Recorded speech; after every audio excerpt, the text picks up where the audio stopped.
I just want to take you through your syllabus.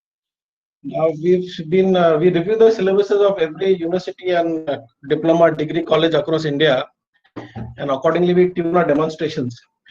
So we've seen that in West Bengal we have this semester 4 practice of manufacturing, in which you have these laboratory modules: pneumatics, electro-pneumatics, hydraulics, electro-hydraulics, logical gates, and simulation design, pneumatics, hydraulic systems. So these are four practicals. Then also in semester 6 you have two subjects. One is fluid power control and one is mechatronics. And automation studio fits in both these subjects very strongly. So I'll just zoom into this. So if you see the subject of fluid power control, everything that is yellow in color, automation studio is applicable there. Types of hydraulic fluids, fluid viscosity, compressibility, hydraulic power of cylinder, displacement pumps, different types of pumps, hydraulic valves, 3x4, etc. So these are all the areas in which automation studio can be applied. And hydraulic pneumatic drives, then closed PID feedback systems also can be done in automation studio. Mechatronic systems, that is also possible. And one thing we sort of realized that the diploma syllabus somehow seems to be better structured than the degree somehow, because see, in mechatronics in diploma in West Bengal, they've very clear cut defined the experiments: speed of a motor, sensors, traffic controller, lift elevator, washing machine, soft drink vending machine. Whereas in the degree, it is left a little bit open ended as to you have a choice of what you want to do. So, so today's demonstration, I'll try to see how much possible we can cover. It's a very huge software, and I'll try to cover as much as possible. So, if you can see my screen, Automation Studios comes from Farmic Technologies Canada, and there are a huge amount of institutes across India who have been already using this software, including Jadavpur University, who is using Automation Studio for their courses. They've been using this since I think last 3 years now. So Automation Studio comprises of all these modules. So we have hydraulics and professional hydraulics. Professional means you can use PID feedback systems to create hydraulic systems, advanced types. We have pneumatics, professional pneumatics. And for engineers who want to do design-based calculations, we have this fluid component sizing module. Then we can also do mechanisms. In your syllabus somewhere, I saw the word mechanisms being used. That please explain mechanisms using hydraulic pneumatic circuits. So we have mechanisms also, troubleshooting. Then in the red section, these are all the control sections. So we can build electro-hydraulic, electro-pneumatic circuits by using solenoids, contactors, relays. That is the electrical portion. Then in the PLC section, we have three types of PLC diagrams: Allen Bradley, Siemens, IC. In the new version, there's a fourth one which is introduced, LSIS. So we have four types of ladder diagrams using which you can build circuits directly on screen and interface them to hydraulic pneumatic circuits. And we also have something known as SFC. SFC stands for sequential function charts, and this is the alternative language of PLC programming. And we've seen that 60 to 70% of industry work today is done in SFC rather than the ladder programming traditional diagrams.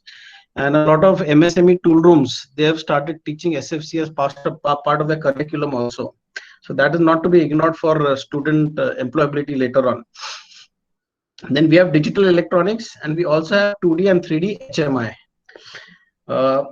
As far as the user list, there's a huge list of corporate users across India and abroad, right from Eaton, Komatsu, Caterpillar, John Deere. They're all users of this software. They have standardized on this. So let me not get into this. Okay, now especially for the COVID situation, we have also launched something known as a cloud-based license server, because most of these students and teachers are not able to come to college. So you can host the license server on the WW server. You have to load your software on the local laptop anywhere across India or abroad. And for the license access, it connects to the internet server. So this option is also available specifically for the lockdown period. So I'll go to the working copy of the software directly. This is what Automation Studio looks like. So on the left, there's an entire list of libraries: hydraulics, pneumatics, proportional hydraulics, electrical, PLC. More than 5,000 components are now available. But before we start building any circuit, there are certain background properties I want to show you, uh, because I don't know what level of work is happening in degree colleges in West Bengal. So I'll just give a brief of everything. So in automation today, in the background, we have things like acceleration of gravity. We have things like perfect lines, thermal simulation, cavitation simulation. Also, the accuracy of simulation can be decided up to 0.1 millisecond of accuracy. You can do hydraulic circuits. So it's a very powerful software. And also, we have an entire library of fluids available. So before building any hydraulic pneumatic circuit, you may not be teaching this in undergraduate colleges, maybe student doing projects or anyone doing such work. If you see the entire list of fluids available in the background, and each of these fluids has their fluid properties below here. So what is the viscosity of this fluid? How does it behave at what temperature, etc. All these are specified for these fluids. These are ISO available fluids. Also, we have things like different types of gases. Till now, pneumatics was considered only as air. Now we have helium, hydrogen, butane. These other gases also available. Their compressibility properties are also there in the software now. So it simulates using these properties. We also have materials like stainless steel, brass, iron, copper, concrete. What are the internal losses of these pipes in the hydraulic circuits? All these are taken care of in the background. So this is there in the background if you actually want to access all those properties. Also, we have ISO standards here. For example, if you go to a double acting cylinder, if you see the ISO standard 1991, the cylinder looks slightly different. In 2012, it was changed to this type of a symbol. So these ISO standards also taken care of. So students doing practicals for ISO, study of ISO symbols, they can directly take printouts of these and their explanations. So I'll be building only one circuit online. I don't want to waste time trying to build too many things myself, because there's a lot to show and we don't have much time. All other circuits I've kept ready. So by pulling out basic components, I'm going to build a simple piston extraction circuit. I just join all this, the red dots, and in a matter of 10-15 seconds, I build a piston extraction circuit. Now, before I simulate the circuit, if I double click on the cylinder, I have these cylinder properties and how all these parameters are available. Even things like, is the cylinder at a particular angle? Because the cylinder which is vertical and which is horizontal, due to force of gravity, the pressure developed are very, very different. So it takes into consideration gravity. Are there any damping springs in the cylinder? Is there an external mass which is present on this piston rod, etc.? These are there. You can also build the cylinder from scratch in case you want to put customized elements in this particular cylinder. You want springs, you want any braking system on this, you want any sensors, analog position sensors, you want mechanical sensors, etc. All these are there. You can customize this entire cylinder. Also, if you go to the walls, these walls are very, very configurable. For example, what I mean is that I'll let this open. Yeah. So in the software, from port to port, you can access the flow curves of these particular walls. That is port to port. So if you bought a particular wall from the market and you have a specification sheet, you can actually come into the configuration here and you can define these internal properties, and this wall will behave like the real life wall. So you have access to all these properties internally. Now also, if you want to change a particular, let's say this lever you want to change it to a push button or a solenoid or a different type of a valve actuator, all these options are available here. Also, if you want to change a spool and you want to have your own custom valve, you can also do that. We have something known as a spool builder. Hundreds of types of spools are available. Yeah. Even things like, let's say you want to make a 7x3 valve, I go to 7x3 and I have access to the 7x3 spool positions. So all these are there in the background, very, very configurable software. For simulation, I click on the green button, and by operating the lever on the valve, I can see the simulation of the circuit. Now, this is a very, very realistic circuit in terms of simulation, because I'll give a small example. Let's say I change the pressure relief valve of this particular circuit. I set the setting pressure at 0. And if I ask anyone that what will happen, that now that the pressure relief valve is set to 0, 99.9% of the people will say that nothing will happen. There's no pressure, 0 pressure, so the piston should not move. But in real life, what happens is it still moves, because the back pressure, the fluid is still going to the cylinder, it is hitting the piston disc, and then it's creating a reverse pressure and then tripping the pressure relief valve. Okay, so these conditions are very, very realistic as real world conditions. So even a pressure relief valve set to 0, there is still movement of this particular piston. If I change this now, it will operate fast. I can also change displacement of the pump, and you can see the effect on the circuit. If I right click on the components, I also have cross-section animations associated with it. So, and these are coordinated with the simulation.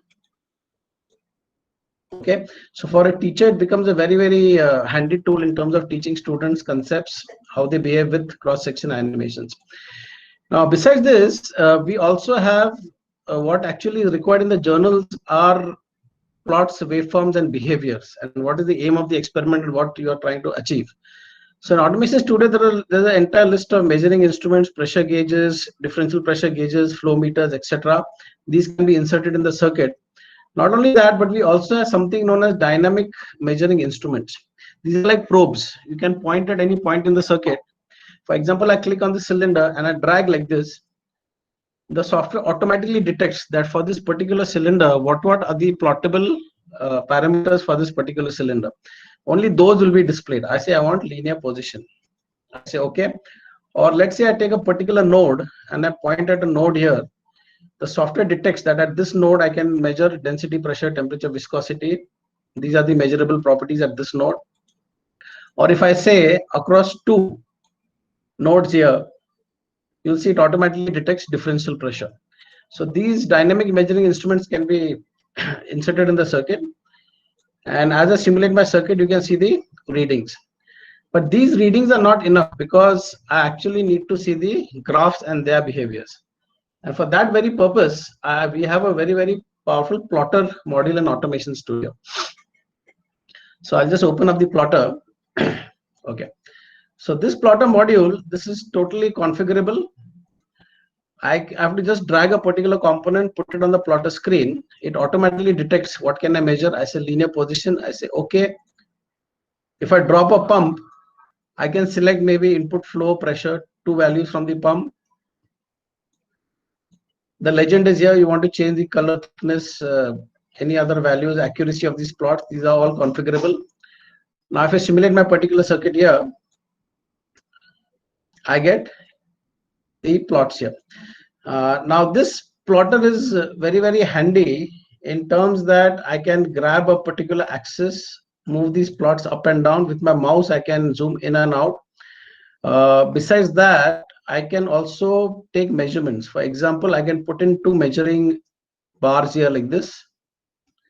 Okay, I put this and it shows me the delta T difference between these 2 points on this particular graph. I can right click and I can say export this particular plotter image and paste it in Microsoft Office, PowerPoint, anyone doing a presentation, etc. So this is also possible. I can directly export this data. Besides this, in Automation Studio, I can open 2 simultaneous via the function of time plotters. So these are time axis based plotters. I can open a third plotter, which is 2 parameters versus each other. That means you want to plot a pressure of particular component versus the flow of another component, XYZ axis, 2 parameters versus each other. And we also have a 3D plotter, which is 3 values against each other in 3D. So we have at a time you can have 4 plotters in Automation Studio. So this is a very basic circuit which I showed you. Now we'll move ahead and we'll show actual practical circuits and behaviors and how these are handy in designing circuits, etc. So a lot of times we've got calls from teachers saying that how do I design a air distribution system? Now, air distribution system is not there in Anthony Esposito, but it is there in Majumdar Pneumatics particular textbook. And how do we go around building up a circuit like that? And it also has things like the air preparation unit, the FRL units, etc. Okay, so how do we go around building a simple air distribution system? So if you go to Google, or if you go to any of these pneumatic standards, these are freely available anywhere. A typical air distribution system, you will notice settings such as pressure drop to be maintained less than 0.03 bar on the main line. So the main circulating line, which is feeding the entire distribution system, should not have a pressure drop of more than 0.03 bar. Also, from the uh, start end to the end point where the actual pneumatic drill or the machine is being used, the pressure drop should not be more than 0.1 bar. So there are certain conditions. So what we'll do first is we'll take only one segment. So in this segment, if you see, there's 150 meters of a line, which may be a service center of a car service center. And this particular line, we'll make the diameter of, let's say, we make this 15 mm. We want to measure the differential pressure on this line. So you can see here that the pressure drop on the main line is very high, 0.258 bar, and this is not acceptable because this is a very inefficient pneumatic system. So in this case, we'll change the diameter, we'll shift it to maybe 25 mm now, and now we'll do the simulation, and now you can see that it has become 0.025 bar. This is acceptable for the main line. So this was a very simple thing, but how do you go around building the entire rest of the air distribution system? That is where the problem is, because these are very complex here. Okay, so I'll just open up another circuit to show air distribution system from a diploma syllabus. There I've got all the, yeah.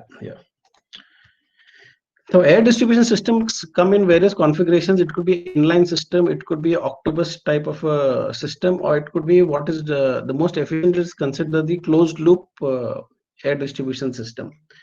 So yeah, here it is.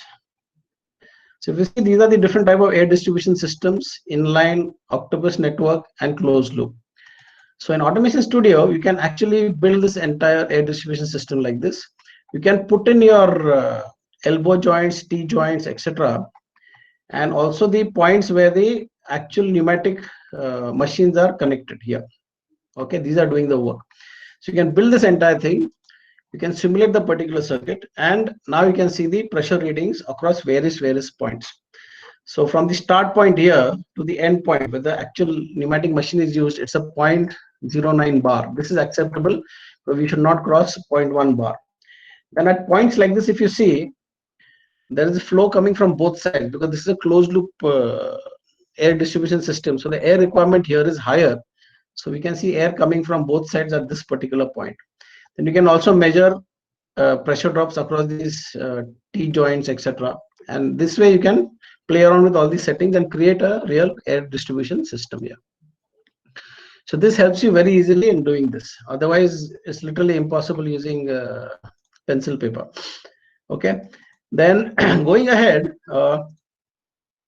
we also have for engineers something known as a sizing sheet module, because we've seen that in degree colleges, the word design is interpreted in very different ways. Sir cannot see anything. Yeah, 1 minute. I just saw that.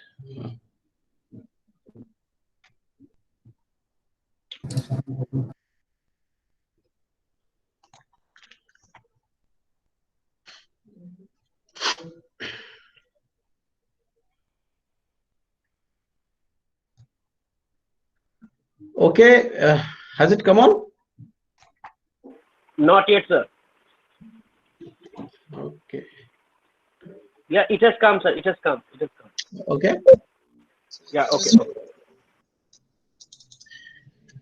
Okay now. Yeah. Okay. Okay. So now coming to design section, we've seen that the word design is it's got a lot of different interpretations, and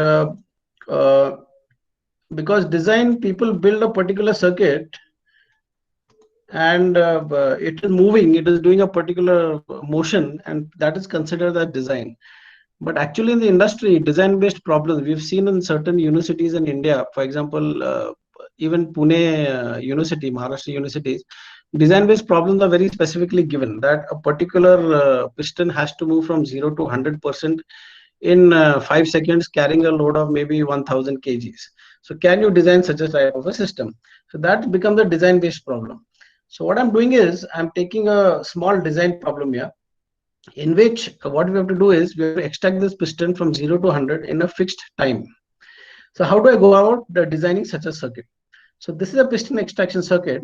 So first I'll go to the pump, and from the pump there's a particular flow coming. I need to note down that flow. So rated flow Q is equal to 120 liters per minute. This is the value which is coming from the pump. And based on this, this fluid is going to be going to the cylinder. So I go to the cylinder here, and Automation Studio has something known as sizing sheet manager here. This is a very, very powerful module. And in this sizing sheet manager, you can see there are various equations here. Okay. And every equation which is here, let's say I choose one equation. This equation has something known as the input side here. These are the values you know. And the software has to calculate the outputs which are unknown to you. Okay. So there's the input side here. This top menu is input. And here, sorry, the inputs are here and the outputs is what the software will calculate. Also, all the governing equations which are used for these calculations are available in the background here for reference. Okay. So my problem is I need an equation in which what do I know? I know that my extent time should be a fixed value. So I choose the equation of that extent. So in my inputs, I know piston diameter, I know extent time, and I know the flow. Okay, so the flow is what is coming from the pump. Note it down. It is 120 liters per minute. I input that value and I want the extension time of, let's say, 4 seconds. I enter that value and I press enter. The software automatically calculates the stroke of my particular piston here. It automatically does this calculation. I just have to transfer this value to the component. I close these windows. I simulate my particular circuit.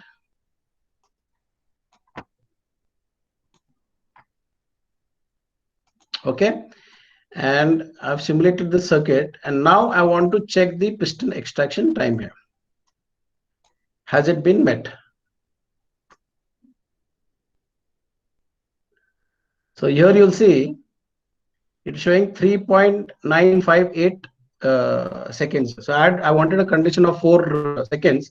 This exactly made my circuit behave in a manner that the piston extracts in 4 seconds exactly. So in this way, I can use the sizing sheet calculators to do a lot of problems without going to the textbook and trying to solve all these equations by hand. Yes, a lot of designers already know a lot of this, but this becomes very, very useful in addressing design-based calculations here. So this is the sizing module. Okay, then that was sizing. Then Automation Studio, we also have what is known as resistive and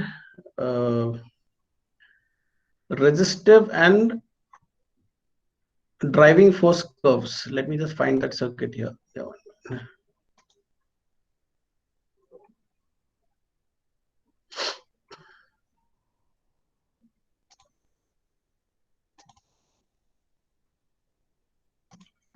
Driving and resistive force curves, because till now we saw circuits which were moving, they are behaving okay, fine, very good, but they are actually supposed to be doing some work, because pistons will be mounted on excavator machines, on bulldozers, tractors, maybe automation factories. So how do I do the loading of these type of circuits here? Because these cylinders have to do work and they have to be subjected to loads. So for that, we'll take 2 small examples. One is a hydraulic jack. So when your car gets punctured, we have that jack, and with your hand, you're doing a pumping action on a piston rod here. So this is what a hydraulic jack looks like. Okay, this is the handle which you're going to move with your own hand. And this is going to be operating a particular piston in this orange unit here. Okay, so how do I tell the software that I am pulling and pushing your particular piston rod here? So I go to this particular cylinder, I double click, I go to force curves, and in force curves, there is something known as driving force curves. The resistive force curves and driving force curves. So here are the two red lines in which I have defined the curves in positive direction and in negative direction. These are the force curves applied here. So when I simulate the circuit, there is no electrical pump, nothing. Therefore, the piston is going to move on its own. So this is what happens. It pulls out fluid from the reservoir and actually sends it to the other piston, which is lifting the car.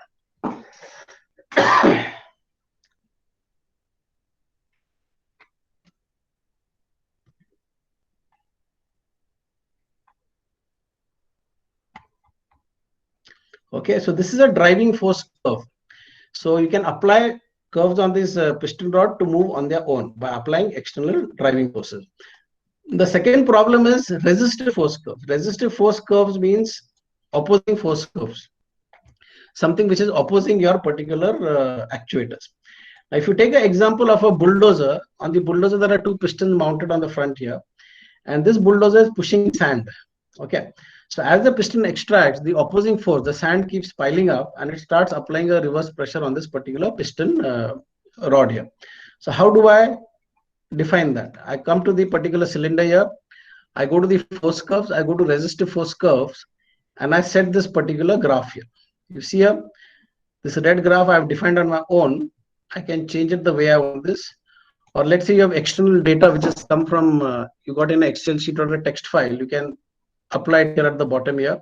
Okay, and you can define these opposing forces which are applied on your particular piston rod here. So this force is going to be applied. I'm going to simulate the circuit. And as an engineer, I'm interested in what are the pressures which are being built up inside my cylinder here. So I simulate the circuit. I operate the particular piston. It is moving. Okay, I've paused the simulation. I want to show you certain behaviors. Okay. Now, if you notice, the piston rod did not extract more than 80%. At one point, it stopped directly, which means that it encountered an opposing force which is so high that it could not push anymore. Okay. Then in the graph, if you see, the yellow line is the piston extraction. The blue line is the pressure buildup inside my cylinder here.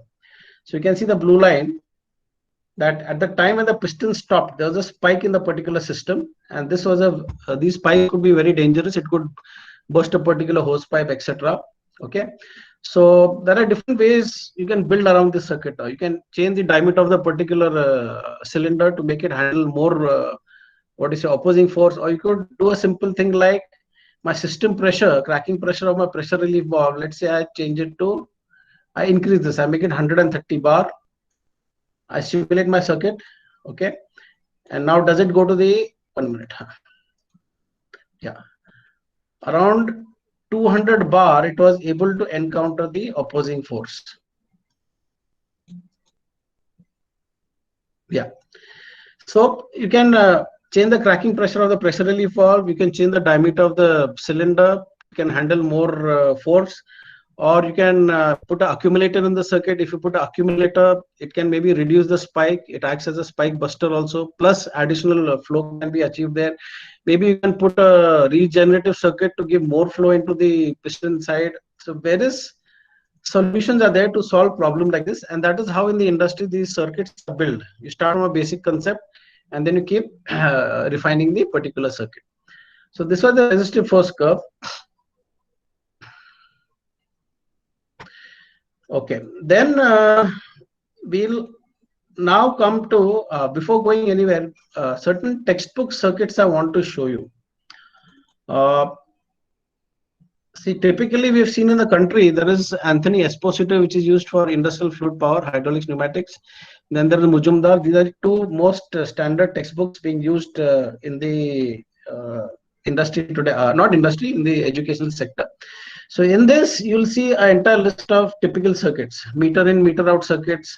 Then you'll see series, parallel, cylinder reciprocating, sequencing, accumulator, regenerative circuits. So I can't cover all of these today, but let's take a simple example. We just take 2 or 3 circuits. We can't cover all of them. And I'll show you how Automation Studio actually shows the simulation of how they behave. You may try this on a trainer kit, but it's a lot of readings and plots, etc., cannot be taken on trainer kits here. For example, let's say a meter in configuration. Now, this is typically taught in every subject, let it be ITI, diploma, degree, even postgraduate students. They teach meter in, meter out configurations. Meter in means that fluid coming into the actuator, that is being controlled by a orifice valve. And the fluid coming out is got a free flow here.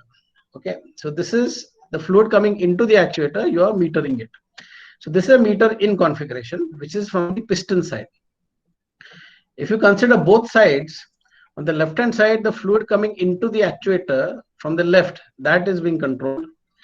And in the reverse condition, the fluid coming into the actuator from the piston side, that is being controlled. So these are both meter in configurations. Okay, and I simulate this particular circuit. So in the left hand side circuit, in the forward direction, because of the setting of the orifice valve, I can achieve speed control. Whereas when it is retracting, it is coming back at full speed. So this is a meter in configuration for speed control. Okay, reverse direction is full speed. But now if I want to use meter in for both forward and reverse direction, I can use both these settings here on these orifice valves here. So forward direction as well as reverse direction. This is meter in configuration. Now in meter out, what do you do? In meter out, the fluid is coming into the actuator, but when it is leaving the actuator, that is being controlled by this orifice valve here. So that is the meter out configuration. So in this case, I achieve speed control by controlling the fluid coming out of the actuator. So these circuits are there. You can take a plotter, you can plot that in forward direction it took so much time, reverse direction. Then you can have an experiment where you can change the orifice of the valve and have a tabulature conclusion that for orifice valve opening 2%, this is the speed I got. Then for 3%, 5%, 10%, you can do such type of very good experiments here in Automation Studio. So this was meter in, meter out configurations. Then if you want to do other experiments for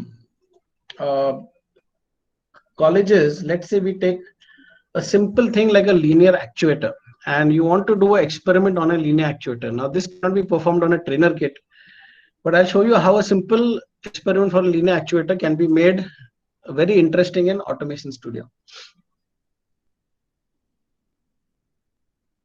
Okay, so number one, in the experiment, the study of linear actuators. So we have for theory different type of actuators: single acting, double acting. There are ISO symbols, telescopic cylinders with damping springs, brakes, mechanically coupled cylinders. So this is the study experiment. But in the simulation side, now what do we do? Now what we have done here, we have taken a particular cylinder.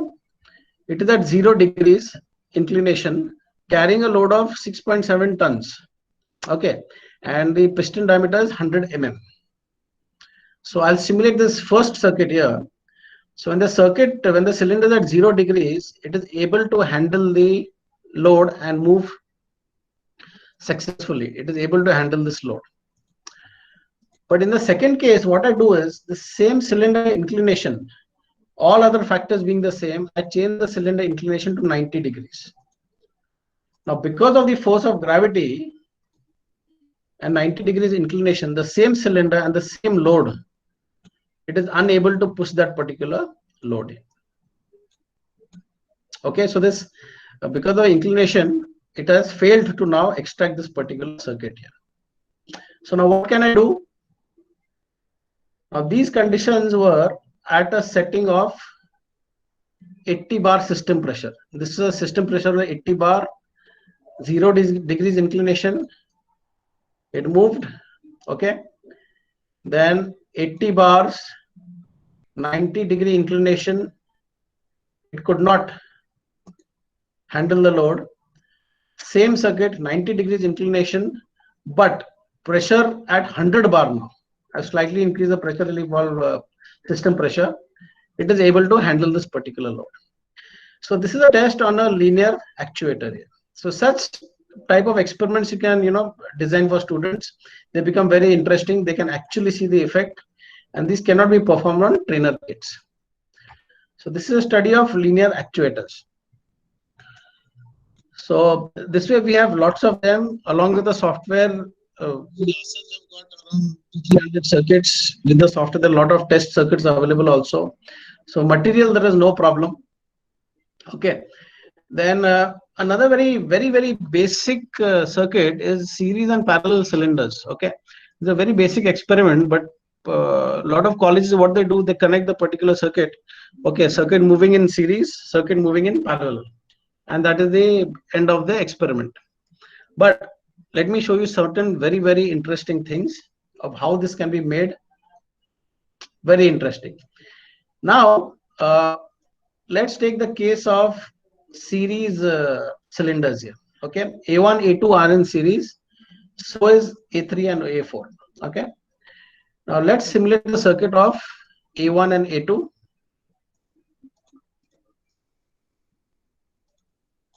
Okay, so I'll simulate this particular circuit. Two identical cylinders in series simulated. If you see this in series configuration, the second cylinder piston could not reach the end position. You can see in the graph also. Okay, there's a big mismatch between the two pistons. That is the reason here is that these two cylinders are identical, but the rod side volume of A1 was not equal to the piston side volume of cylinder A2, because the volume here is eaten up by this particular rod. So that rod reduces the volume of the liquid here, and liquid, when it comes to A2, it is not able to extract the entire piston to the end position. And for that very reason, we have to do a slight calculation and match the rod side volume of A3 equal to piston side volume of A4, sorry. How do we do that? We go to the first cylinder. In data, I go and note down the rod side volume. So rod side volume here is 2945. Okay, I note this down. And that rod side volume should be the piston side volume of the next cylinder. So I come to the second cylinder, and my sizing sheet calculators come in use here. Okay, and okay, here I use a sizing sheet in which, what do I know now? I know the piston side volume, which is the rod side volume of the previous cylinder. I put that value here, 2945.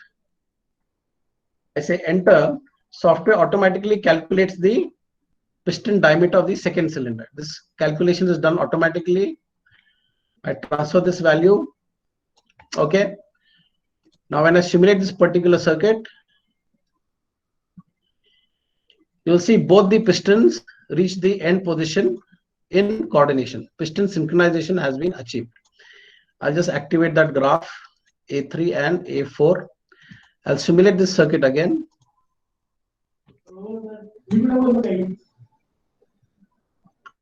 And you can see here both these graphs, they are tightly coordinated with each other. So very simple practical of pistons in series, but see how interesting it became as a practical study. Similarly, even if you want to do a parallel circuit study, now these two pistons are in parallel here, you can show the effect. Now what I'll do is, let me just change some values here.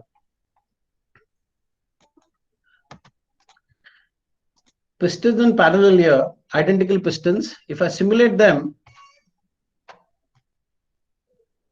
you can see both the pistons move in coordination with each other. Okay, they are connected in parallel.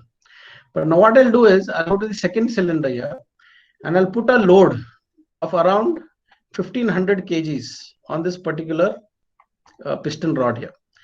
So where is external load here? I put 1500 kgs here. Okay, the same circuit, A7, A8. Okay, and now if I simulate my particular circuit, see how the behavior of parallel cylinders becomes here. Let me simulate this.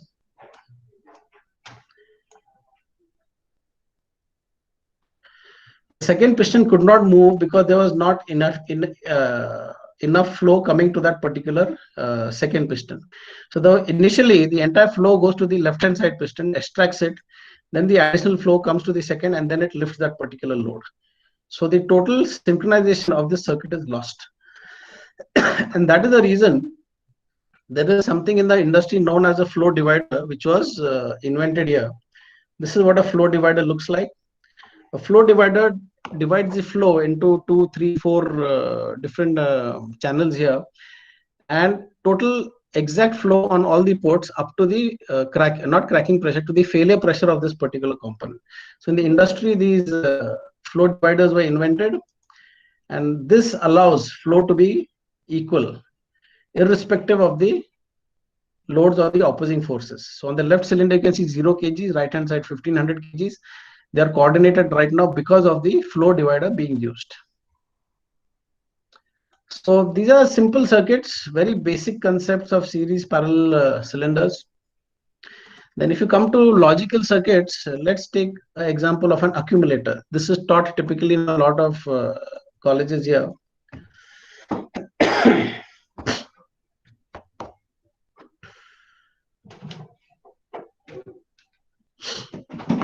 Okay, now accumulator is a simple example, but cannot be done on a trainer kit. If it is done on a trainer kit, a lot of measurements cannot be taken to see the behavior. So in Automation Studio, we have accumulators here. And to do a college experiment, we've taken 2 identical circuits, exactly the same ratings. But the circuit on the left does not have an accumulator. The circuit on the right has an accumulator. Okay. And what we'll do is we'll simulate the circuits, and the second circuit, because of the extra flow coming from the accumulator, the piston will extract faster than the circuit without the accumulator. So first I simulate the circuit, and you can see the accumulator is charging. You have to give it time to charge. So this accumulator is fully charged. Now I'll extract the circuit without the accumulator, and then the circuit with the accumulator. Okay, and I'll stop this. I'll show you the results. So in the results, you can see now the circuit without the accumulator, the yellow line, the piston took a longer time to extract. The one with the accumulator, it rose very sharply. So there's a distinct time difference of piston extraction made by the accumulator. Then you can take your measurements and you can create your journal report and put this in your journal. So this gives you actual readings of the behavior of an accumulator and the actual mathematical values here. So simple practicals can be done very, very interesting and very, very well in Automation Studio. So that was accumulator. So there are a lot of such type of college circuits. I can't cover all of them because there are other things I need to show you. Now coming to in your syllabus in fluid power, I've seen in the 6th semester, there is PID feedback control systems. Okay. And how to do a practical on that. And most of the teachers in colleges are doing PID feedback systems by using software such as MATLAB, Simulink, LabVIEW, these type of multi-physics software. But comparing a mathematical modeling software, PID feedback system compared to a real life physical system like a hydraulic system, there is too much of a difference. Because what happens in MATLAB Simulink is you'll build a, sorry, I opened the wrong circuit. Let me open a, yeah. What was I saying is that in Simulink, LabVIEW, and these other multi-physics software, what do?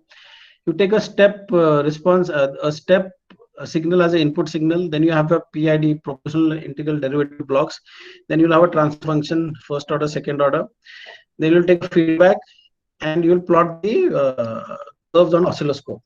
And then for different PID values, you're going to check the overshoot, the settling time, etc. And that's how you'll do a PID experiment. But if you see in MATLAB Simulink, that PID experiment is purely mathematical. It does not take into consideration anything of a real life system. What I mean by real life system is there's a pump flow rate, there's an ambient temperature, there's a temperature of the viscosity of the fluid. The valve has its own internal curve properties. Then the piston, that piston has a rod, it has got a cracking pressure of the pressure relief valve. If there is a damping spring on the cylinder, what happens to all these conditions? They are totally not there in MATLAB Simile. Or then you have to be a scientist to sit and incorporate each of these values. And how many can you imagine? Okay. So how does Automation Studio help you to do these practicals? Now, in this particular circuit, I've taken a open loop system. There is no feedback here. Automation Studio has a library known as proportional hydraulics library, proportional hydraulics. Okay. And if you see, this valve is a proportional valve here. It has got an arrow on the solenoid. This solenoid, this arrow indicates that I can attach an analog signal to this. And to give an analog signal, I have used a joystick in this case. So I simulate this circuit. I will operate the joystick. Okay. And this joystick signal is directly applied to my solenoid valve here.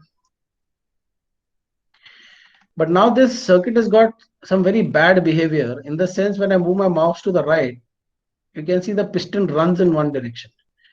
I have to play with my mouse to keep it in the desired position. This is a very, very inaccurate system. Cannot be used in any of these real life applications. And in my plotter, you can see the input versus output curves here. Very, there's too much of error here. And for this very reason, we have to build PID feedback systems to have accurate control. So I'll show you that.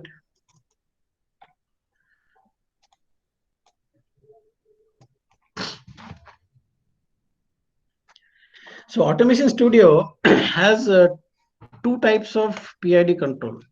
One is we have a ready-made block known as a PID controller, which can directly be used. But if you actually want to build the PID controller section from scratch, that you actually want to put those mathematical integrative blocks, derivative blocks, we also have a block diagram library. Okay, so you can do it by using both methods, either by using a block diagram library or by directly using a PID controller. So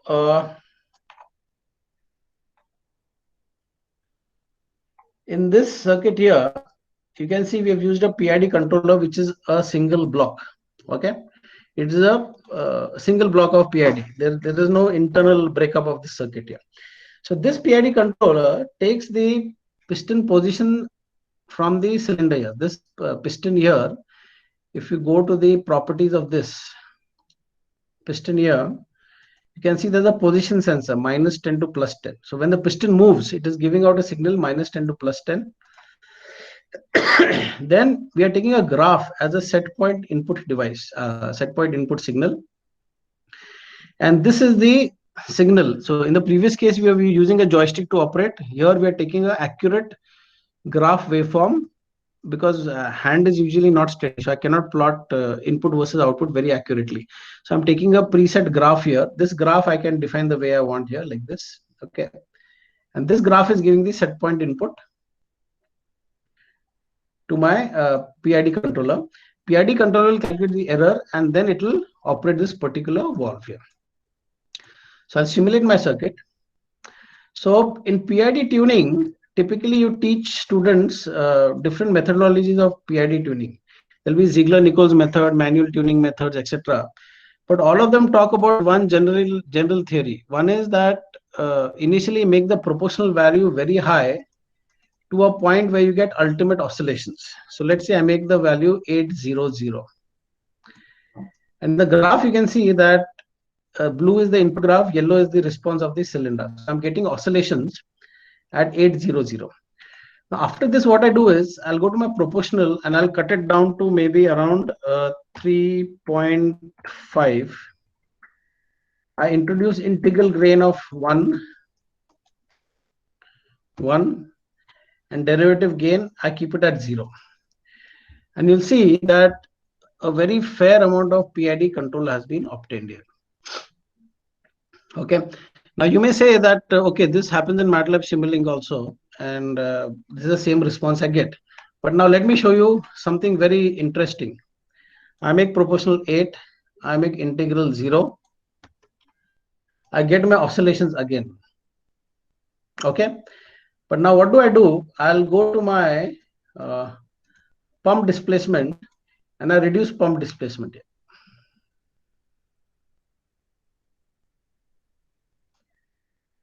Even at a PID value of 800, you can see that 90% of the oscillations have disappeared. So what happens to the mathematical model of a PID controller? Because all those values are not, you cannot apply them in a mathematical model, or you have to be really a very big model you have to build mathematically to incorporate all these other values here. So we see by changing the simple displacement of the pump, my entire PID tuning is gone for a toss. Similarly, if I go to the piston rod and I put move the piston by 90 degrees inclination and I put maybe 1 ton load, again half the oscillation will dampen again because of that. So the real life behaviors of PID tuning very different for the same conditions in a mathematical model. Also, if you want to build a block diagram from scratch, Automation Studio also allows you to build this mathematical block diagram. We also have a library for this. You can either use a ready-made PID controller from the library, or we have an entire block diagram model. You can model all these mathematical systems here. This is also possible. You can use either method. Okay. So this was PID tuning. Then, okay. Now coming to electro-hydraulics, electro-pneumatics. We have a large library of electrical components, sensors, proximity, mechanical position, solenoids, contactors, relays. And using these, we can build electro-hydraulic, electro-pneumatic circuits. Because this is usually comes into now into the mechatronics side when you're using electrical control. So Automation Studio, in this particular cylinder, we've used a position sensor at piston at 0. When the piston fully extracts, we put a mechanical position sensor. These sensors give signal to these two sensor switches here, and these two solenoids are connected to the valve. And we also have a HMI library in Automation Studio. You can build these HMI panels, either analog, digital here. Okay, let me simulate the circuit.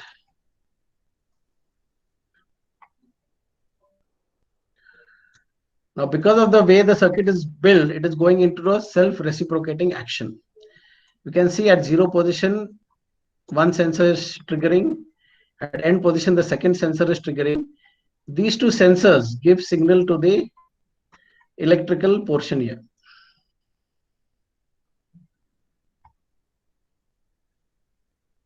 And that is operating the solenoid. And because this software is a fluid power software, if I change the displacement of my pump, you can see the entire circuit slows down. So there's fluid power in the background working, that simulation part, and the electrical is doing the control simulation. So this was a reciprocating electro circuit here. You can build very complex electro circuits, batching pistons. You can have 7, 8 pistons. One piston and reaches the end position, then it triggers the next one, then it triggers the next one. All of them come back together.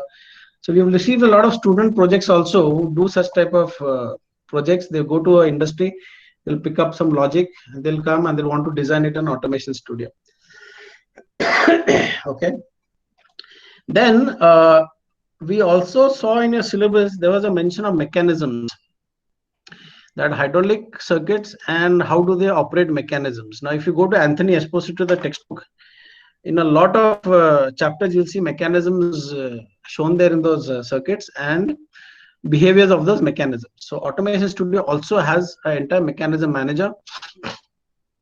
I'll just show you a nice example for that.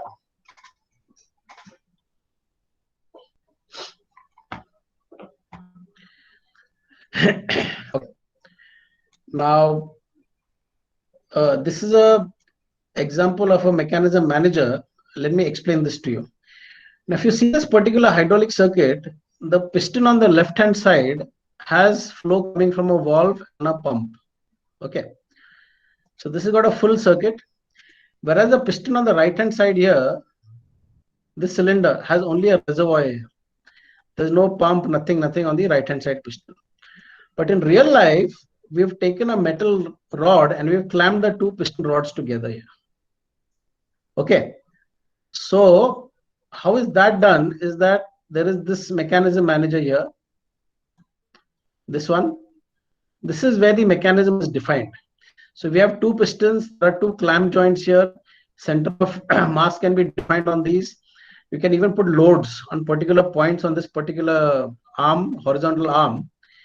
And now because these two piston rods are connected together, let me just check one. Okay.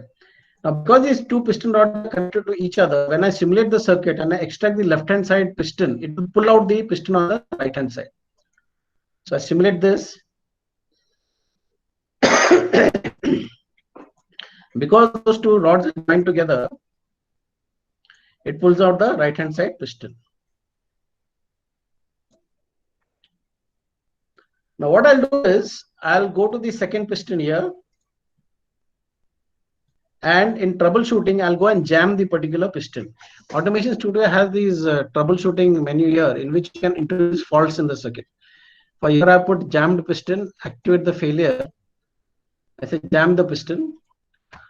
Now if I simulate this, the left hand side piston cannot pull out the piston on the right hand side because it is jammed. They can go to repair tool. I go to the right hand side cylinder. I said select the failure, clear it out. It behaves again. Okay. So these mechanisms can be built very easily in Automation Studio. In real life applications, for example, in ISN Dhanbad, IIT ISN Dhanbad, they are users of Automation Studio and they have the rock breaking mechanisms. So they have like 5-6 of these cylinders where the piston rods are all welded together. There's a plate mounted on that particular assembly, and this entire assembly of pistons, 5 or 6 pistons, they go and break rock. The loading conditions are erratic. Out of the 6 pistons, anywhere opposing force could be applied. So how does the entire mechanism behave? So ISM Dhanbad is doing work like that. Also Cummins, they do this. They had a student project in which rock breaking machine by using piston rods welded together. So it could be anything. It could be a cantilever arm. It could be a excavator arm with the entire linkage of joints. That is possible. So we have mechanisms in Automation Studio. This gives real life loading conditions. Okay, then we also have 2D animation in Automation Studio. By using drawing options in Automation Studio, you can create animations, you can define degrees of freedom, and the joints can be linked to actuators in Automation Studio.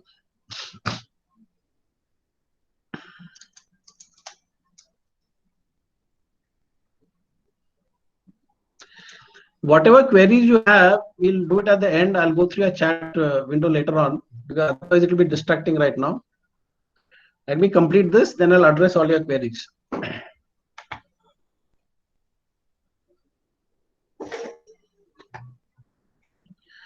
Okay, so in this particular circuit, if you see on the left hand side, there is a 2D animation. So there's a background image, and 3 arms of an excavator arm have been drawn, and we have defined joints in these. And these joints are linked to the 3 piston positions in the actual hydraulic circuit. And here we've used one joystick which operates the hydraulic circuit, and the hydraulic circuit operates the 2D animation. Now in this case, I've used only one joystick. You can have multiple joysticks in Automation Studio. Okay, up to 16 joysticks. Now suppose you have a joystick which you use for video games at home, you know, that which your children play at home, the joysticks. You can actually attach them to your laptop desktop, and if you have a USB expansion hub, up to 16 real life hardware joysticks can be attached to the computer, and students will find it very, very interesting and nice to hold real joysticks on the table and operate these virtual machines. So up to 16 joysticks can be attached in Automation Studio, real life joysticks. So that was 2D animation. Okay, now we also have 3D. Now Automation Studio has its own 3D modeler, but it is not as powerful as all your SolidWorks, ProEngineer, IDEA, CATIA, etc. We have a Boolean based modeler but you can also import 3D parts from these other high-end software. So if you have a DXL, STL, any of these IGS flat file formats, those parts can be imported inside Automation Studio. You can assemble and create joints inside Automation Studio and link them to hydraulic pneumatic circuits. So one circuit I'm showing you right now is a 3D two parts which have been joined together.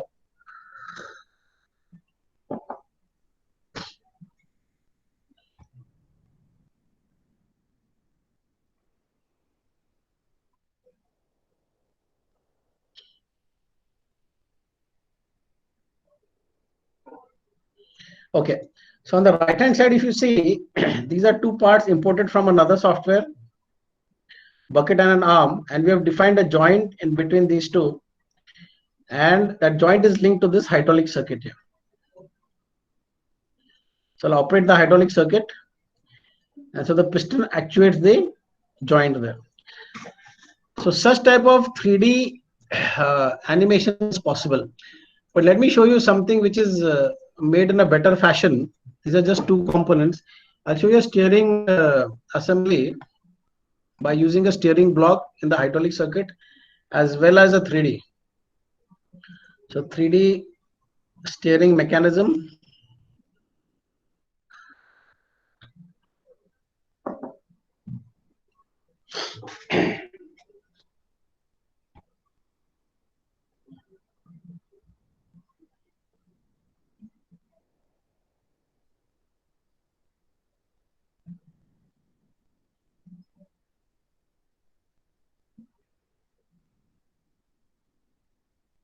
Okay, now this particular circuit, there are three things. One is the hydraulic portion of the circuit. Now that hydraulic portion is here. So if you see here, this is a steering block. What you see on the dotted line here, this is an entire steering block. So companies like Eaton and these people, they actually manufacture these entire manifold blocks which perform a particular operation. So this manifold block is a steering block in which there's a metering unit here which detects the flow from both sides, differential flow. Then there's a servo valve here on the valve itself that is controlled. Okay.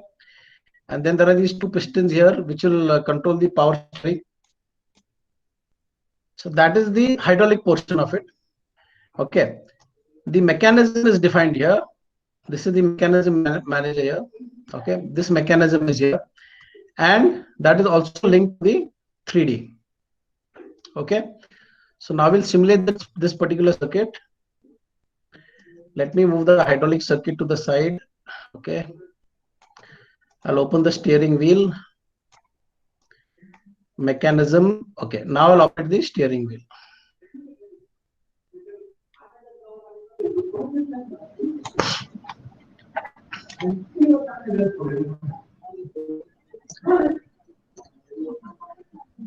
So in projects like this, you have a hydraulic circuit, you have an industry-based steering unit.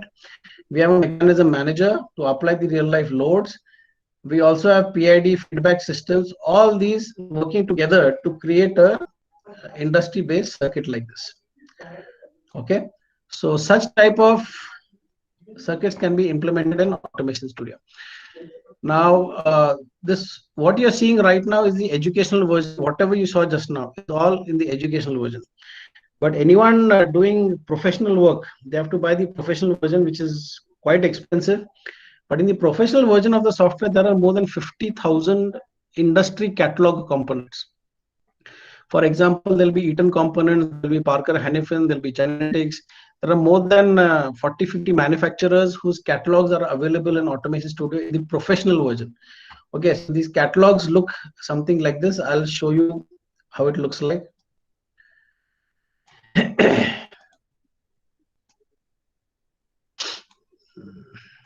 What happened?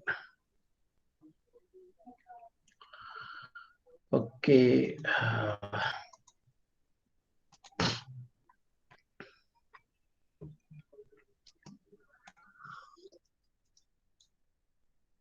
Okay, I can't show it right now because it is not active. This is an educational version.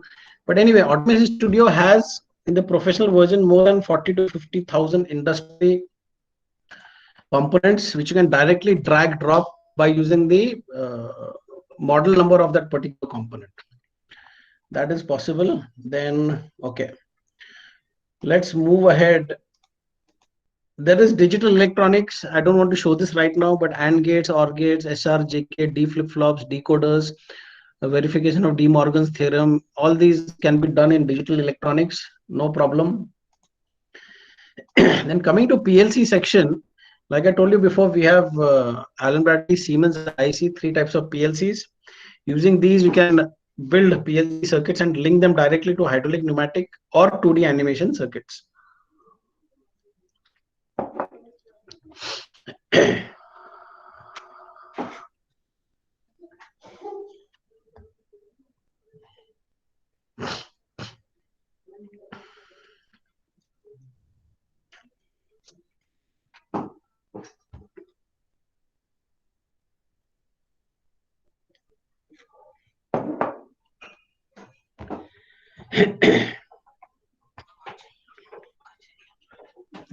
So if you see here, this is a circuit built from the PLC Allen Bradley library. It is very easy to build, but I don't want to build this online, we'll waste time. So if you see on the pneumatic side, there are 2 sensors, S1, S2 put on the pistons here. And the solenoid is a spring return single solenoid valve here. Okay. On the PLC section, there's a PLC input card here. Okay. This is the PLC input card. There are 2 sensor switches here which are taking signal from the sensors on the cylinder, S1, S2. So S1 and S2, when they're activated, give signal to ion 1 and ion 2 here. Okay. On the output, there's a PLC output card, and the solenoid on the output is linked to the valve on this particular valve here, on the pneumatic valve. And the ladder inside could be anything of your logic. You want a latch circuit, you want a sequential circuit, depending on whatever logic you want, the ladder in the middle can change. So I'll start simulation.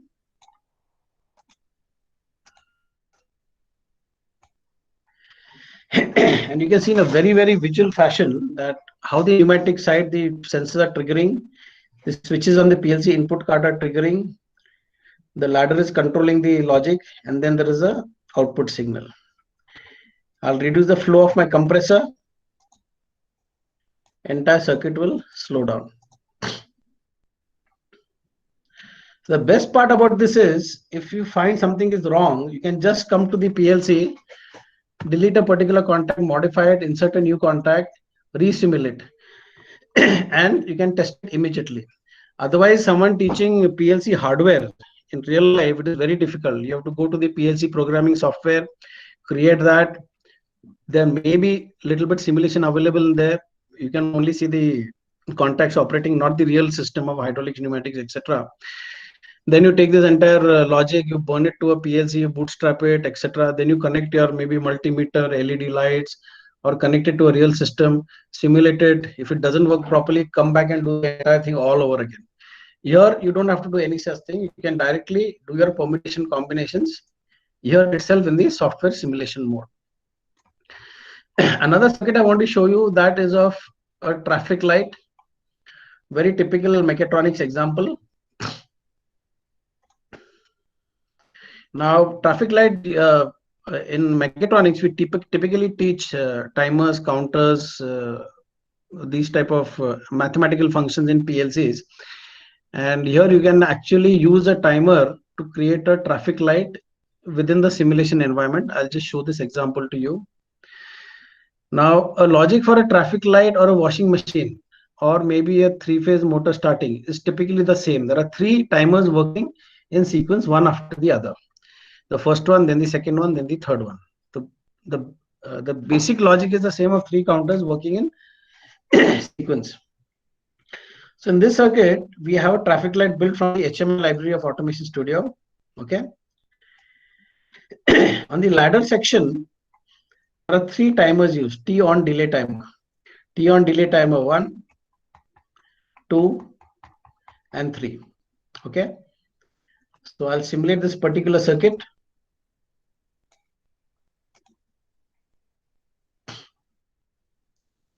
I start this.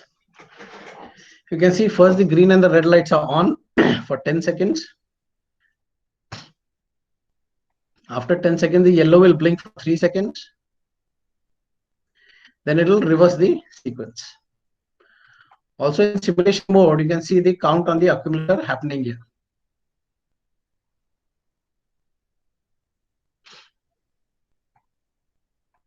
It goes back in a loop. Now, depending on which PLC logic you are following, typically in India, we have seen there is Siemens and Allen Bradley very widely used. So there is a difference between these. Like for example, in Allen Bradley, you'll see a timer which has got this EN and DN bit here. So when the timer starts, EN is high. After the preset count is reached, for example, in this case, it is 10 seconds. After 10 seconds, EN will go low and DN will start operating. It will switch on. Then using that DN bit, we use to trigger the next timer. Whereas Siemens does not have EN and DN. Okay, it just has an output which goes on and off. So it is different depending on which technology you're using. Siemens, the same ladder will be slightly different because the timer behaviors are slightly different. Allen Bradley will be different. Okay, so this was traffic light.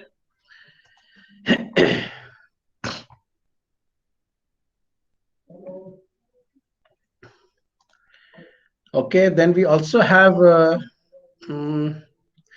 someone wants to do something bigger. For example, let's say cotton baling machine. It's an industry circuit I'm showing you just now.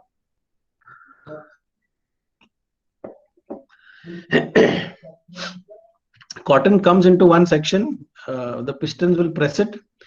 They'll compress it, and then the pistons will throw it out. So the PLC logic will operate this entire cotton baling machine.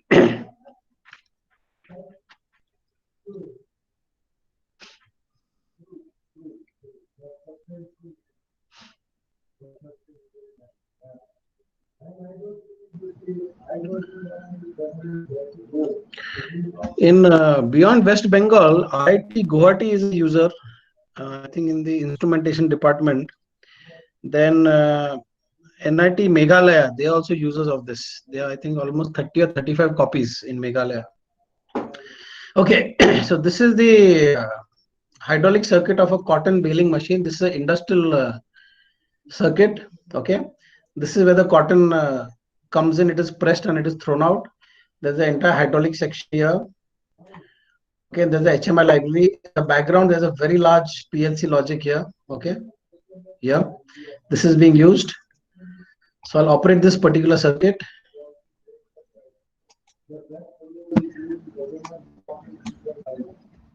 So I say start. I'll zoom into a particular section here.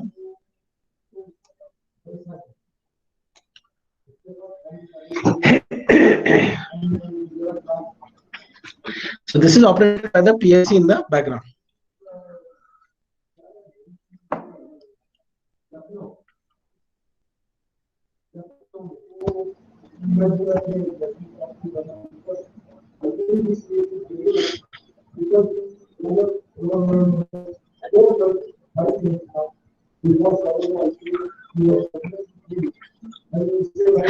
Okay, so this is a actual industry circuit of a cotton baling machine.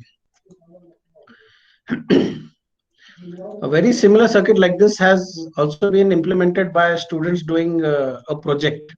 I'll show you a couple of student projects in the end. I think we have around 15 minutes left. Okay.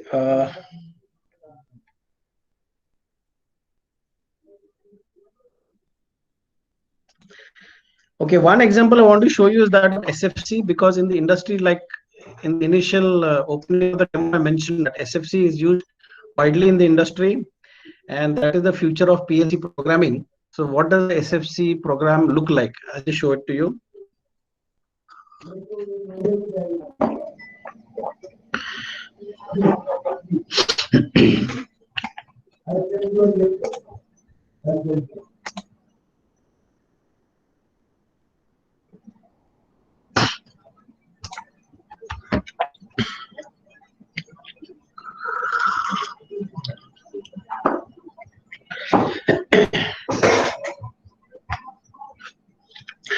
Okay, now this particular case, there is no hydraulics, no pneumatics. There's a 2D animation, and this is a car barricade. So when a car comes, a sensor is triggered. Barricade has to open. Car goes. Barricade has to shut. And for that, this is what a SFC looks like. This logic here. So in SFC, initially, okay, close the barricade. That is the logic. Step number one. SFC works on step and transition. It has got only basic two elements. So initially close the barricade. If car is present, angle is equal to 60 degrees.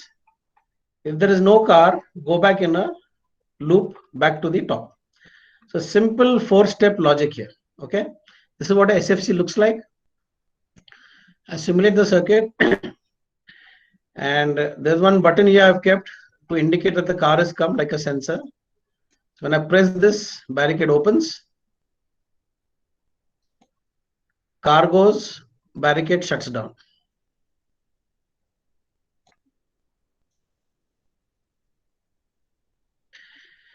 So this is what SFC chart looks like. This is the future of PLC programming. Now we have come to the end of the demo. So before we close this, I want to show you certain student projects. Okay. So Government College of Engineering, Amravati, there was a batch of students who went to a small medium scale industry manufacturing cotton baling machines, and it was a manually operated system, and the owner wanted to convert it into a PLC based automated system. So the electrical logic was converted into PLC logic. So this is one student project, undergraduate mechanical final year project.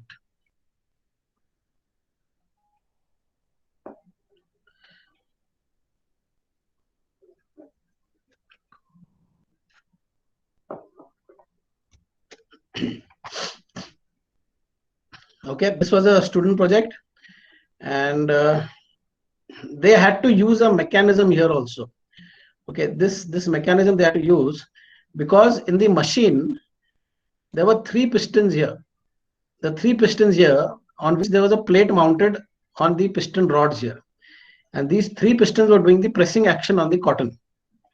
So these used to extract up to 50% and come back 3 times. And in the last stroke, it used to go full 100%. So there's a behavior, and that is why they needed a mechanism manager for that. And then obviously on the right hand side, there's a PLC logic there written by them. Let me just zoom into this. I'll start this simulation.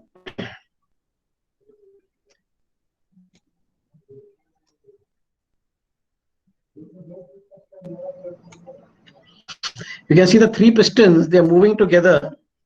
They'll go up to 50% and come back 3 times. Then last time they'll go full 100% stroke. That is when it is pressing the cotton.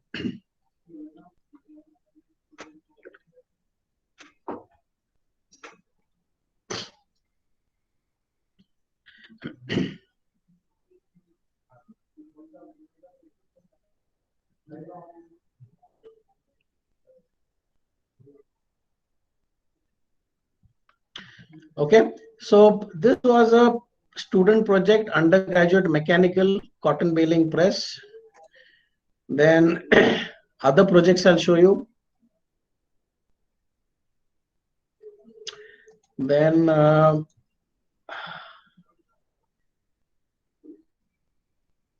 okay, one very interesting project was that of a hydraulic forklift.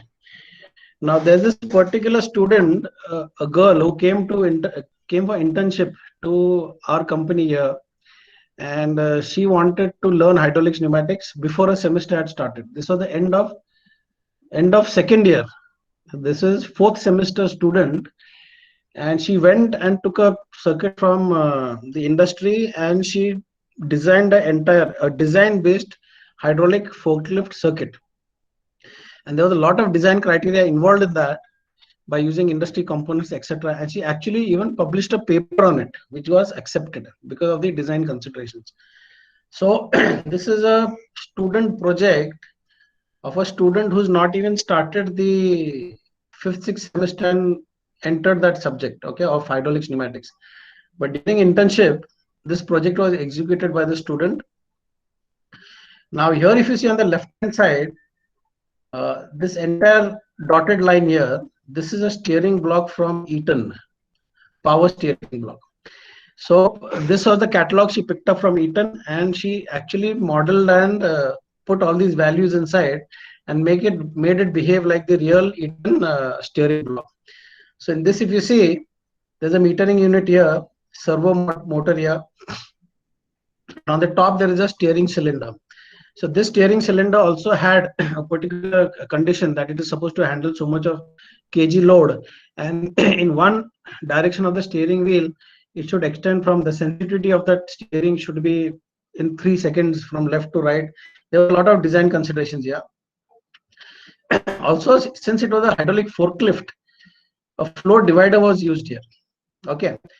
The reason for this flow divider was that 30% of the flow was supposed to go to the steering unit, and 70% of the flow was supposed to go to the actual forklift section, which will go and pick up the load here. Okay. So now here also, there's a second flow divider used here for the tilt cylinder, because there are two forks which go under the cargo. Okay, so they should not go out of synchronization. And then they also had a loading condition of, I think, 4 tons of weight. So if any of the one cylinder hits the load before the other, it should not destabilize. So there was a tilt cylinder, and then the lifting mast ram cylinder. Okay, so there's an entire paper on this. Also, PID controllers were used. So this circuit is there. On the left hand side, this is the steering section. Okay. And the right hand side, this is the tilt cylinder. And then there is a lift cylinder here. So lift cylinder should carry 4,000 kgs of load in a particular time span from 0 to top position. Also, this particular dotted line here, this entire section here, is a Danfoss PVG32 valve group. This is also an industrial component, which in real life looks like this. Okay, and that was also modeled like this entire manifold was created. So this is a mechanical student project, simulation project. Then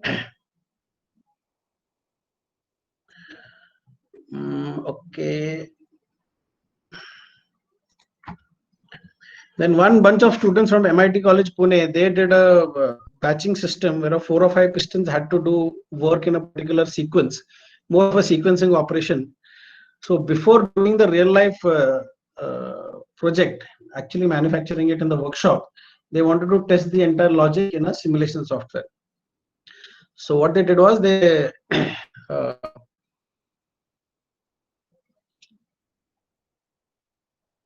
this batching system is of, I think, 4 hoppers, 4 containers, which put material on the conveyor belt. So they simulated the whole thing first in Automation Studio, verified the entire logic, then went and built it in real life in the workshop. So it was simulation as well as a real life project. This was again a 3rd year undergraduate mechanical students. Only 2 students were involved in this project.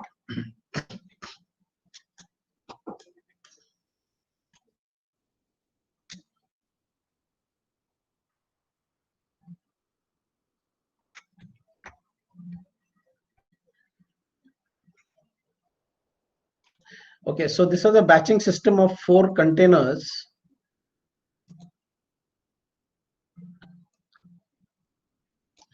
And this PLC logic they wanted to verify first in Automation Studio.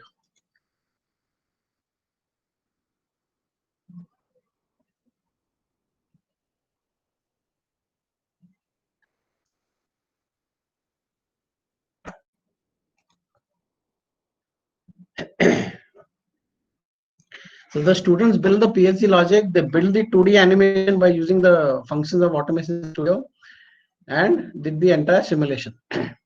I think this entire software part of it, they hardly took, I think, 3 days sitting in office.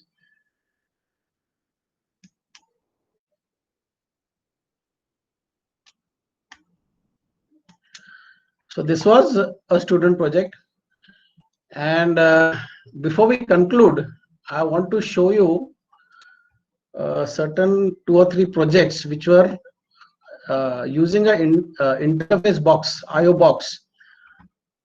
Let me just open that up. Good afternoon, participants.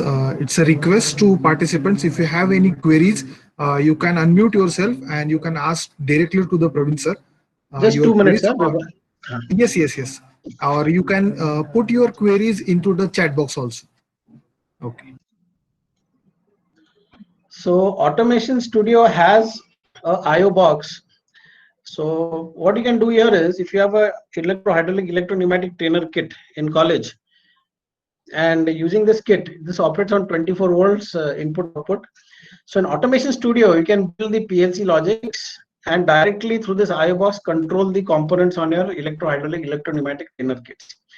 Vice versa, if you want to do it the other way around, in real life you can have a PLC, okay, which is there connected to the IO box, and the hydraulic pneumatic circuit can be in Automation Studio.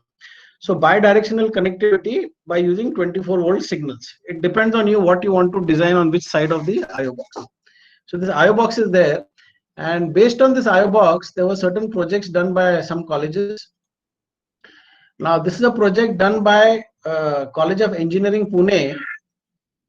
This is mechatronics batch. This was MTech mechatronics batch students. And here if you see where my mouse is right now, there are 2 IO boxes used here. Okay, so these students actually built the entire mechatronic sorting system. The sorting system was based on color and material. So red, blue, green, yellow colors were being sorted out, and wood, plastic, and metal. Okay, so the entire PLC logic they wrote in Automation Studio and online controlled the real life project here.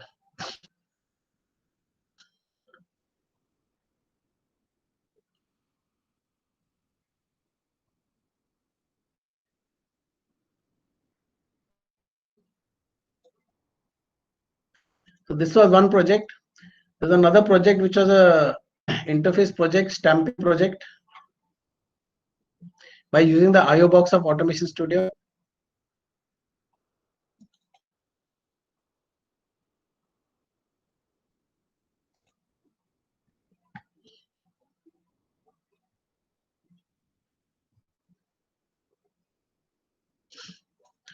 Okay, so I think I've tried to cover the length and breadth of the product, what it can do. There is a lot to show. It will take a few hours. I can't show you so many examples, but I think you have a fair idea what it can do. So if you have any questions now, I'll answer your questions. Participants, it's a request to you. If you have any queries or questions, please ask to the Praveen sir. You can unmute yourself or you can just put your question into the chat box.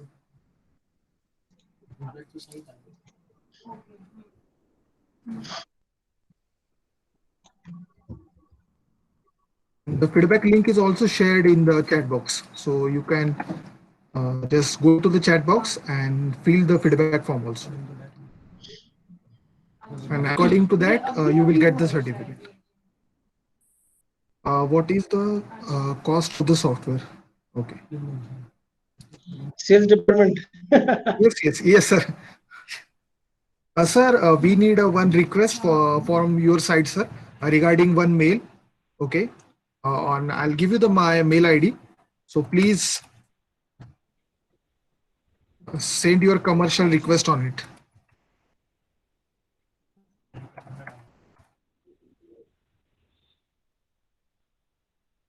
Excuse me, sir.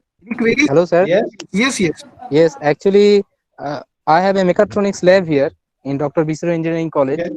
So if I want to have a software like this, what would be the cost or how to connect with you? So Mr. Shiv Santosh Patil and Mr. Roy, they will directly get in touch with you.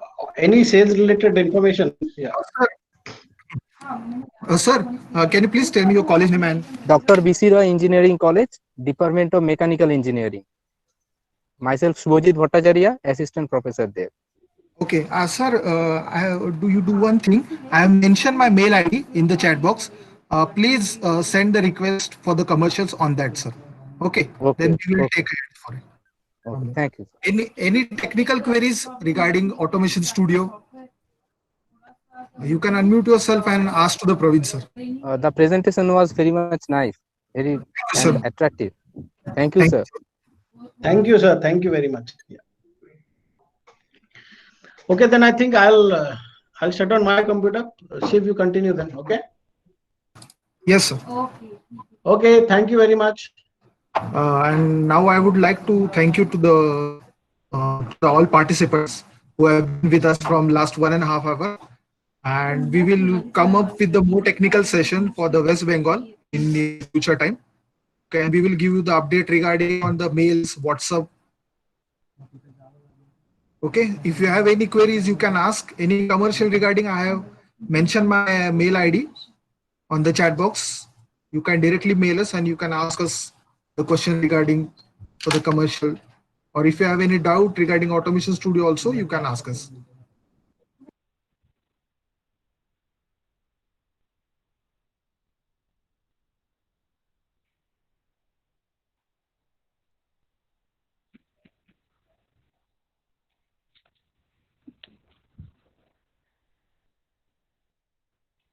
দাদা আসবে না